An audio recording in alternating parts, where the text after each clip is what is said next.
之前我们提到《球霸传奇》这部动漫，它预言了科比的死，但是还有一部在1989年开播的动画片，它更是提前预言了很多现实中所发生的事情。今天呢，我就带着大家来回顾一下这部预言动画片《辛普森一家》。这部动画片呢，从1989年首播以来，至今都没有完结，总共播出了3季，共700多集。它呢，也是美国最长的一部动画片。它最神奇的是什么呢？有人在观看《辛普森一家》的时候发现了，有一些画面竟然和现实生活中的事情重叠了。很多人都说它是一部预言的动画片。其中最著名的呢，就是特朗普当选美国总统这一件事。在2000年的时候，巴特到未来这集里面，特朗普被调侃说他当上了总统，后来特朗普真的当上了总统。而且这部动画片里面的投票和细节都和现实中几乎是一模一样。但是在2000年的时候，特朗普他还是一个小有名气的商人，没有人会觉得他会成为一个美国总统。后来呢，答案就是在2016年的时候，他真的成功当选了美国总统，这让所有的人都大吃一惊。而且在动画里还有一个手拿纸牌的人从楼梯上滚落下来。在16年真的还发生了这么一个画面，就是一个倒霉蛋从楼梯上跌落下来了。真是没想到，在2000年播的动画片的画面，居然在16年后的2016年都成真了。有人说特朗普当选之后穿着和动画中相似的衣服，是为了向动画致敬曾经对他的高看。我们再往下看呢，在11季的第17集有一段很夸张的细节，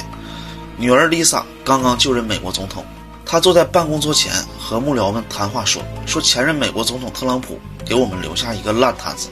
我们的财政预算呢是非常的紧张。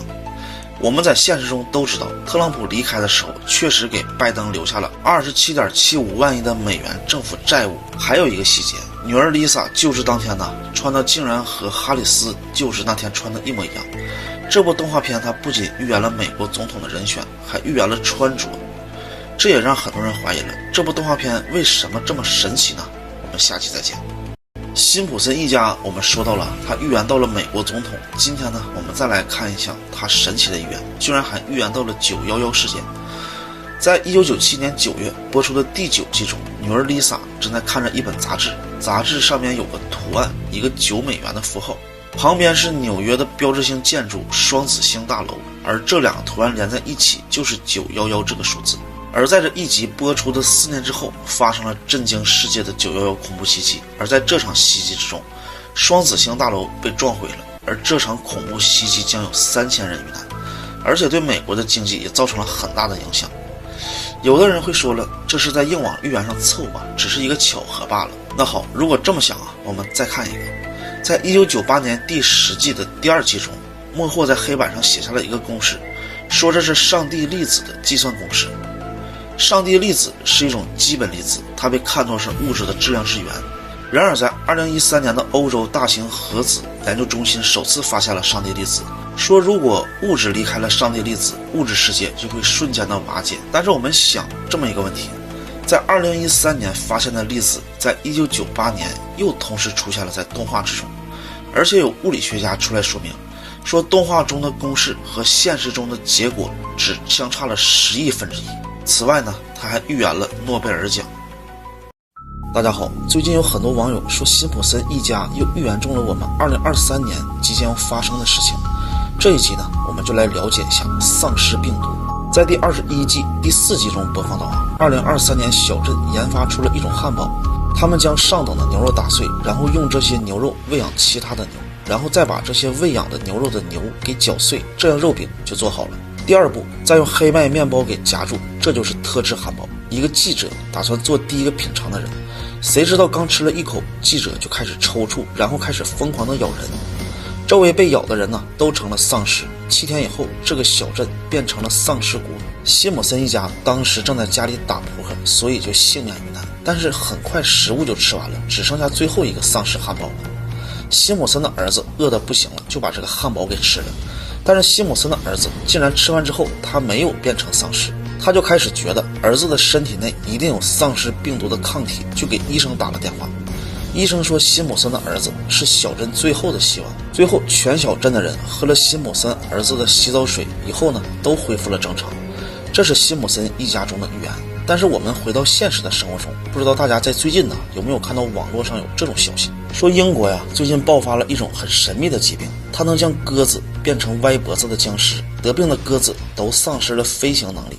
走道呢也都七扭八扭的，脖子一直向着一侧转曲。据说这种病毒有很强的传染性。我们再来看一下，在10月30日俄媒的报道说，乌克兰的军队正在使用一种很强烈的药物，他们服用了这个药物以后感觉不到任何的疼痛，就算是被枪击中了，他们也会僵尸一样移动。而且据之前被俘虏的乌克兰军人说呢，他们有的时候会在执行任务的时候服用药品，这个药品服下以后可以2-3天不睡觉。而这个新闻一出，很多网友都在留言说，这是不是辛普森一家中的预言2023年的事件呢？如果这次再吻合上，那么辛普森这个动画片到底为什么这么诡异呢？可能只有作者才能出来解释。最近在网上看到这样一个帖子，说亚历山大呢很有可能是中国人，并且还拿出了一系列的证据。为什么这么说呢？这个楼主跟朋友聊天的时候，突然聊到了亚历山大。这位朋友说，如果没有喜马拉雅山的话，亚历山大肯定还会向东继续前进。而我们当时正处于秦始皇的时代，而秦始皇的军队是抵抗不了亚历山大的马斯顿方阵的。后来这句话一直停留在这个发帖的楼主的脑海里，或多或少呢是有些不服气的。秦始皇是真的打不过亚历山大吗？可是我们当时是有战神白起，并且还有秦朝最厉害的武器秦弩。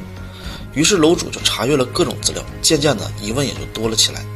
第一点呢，亚历山大他这么伟大，竟然连一个帝陵都没有，只有几个来路不明的雕像，而且后人呢也找不到任何关于亚历山大的遗物，只靠着一些抄本中的记载来证明亚历山大是真实存在的，并且这些抄本还是近几百年才写出来的。这就好比说呢，秦始皇在历史中只有一个手抄本的记录，没有兵马俑，没有秦陵，更没有史记中的记载，那我们也不会相信秦始皇他一定是历史上真实存在的吧。随后这个楼主又深挖出了很多细节，出现了一系列的巧合。比如亚历山大的东征是公元前334年到324年，共10年的时间，而刘彻发起卫青和霍去病汉东大战呢，也刚好是10年的时间。除了这个呢，亚历山大与霍去病都是在18岁的时候打了一场扬名立万的一仗。后来亚历山大是突然去世的，并且他的死因还不确定，而霍去病他也是突然去世的，死因也不确定。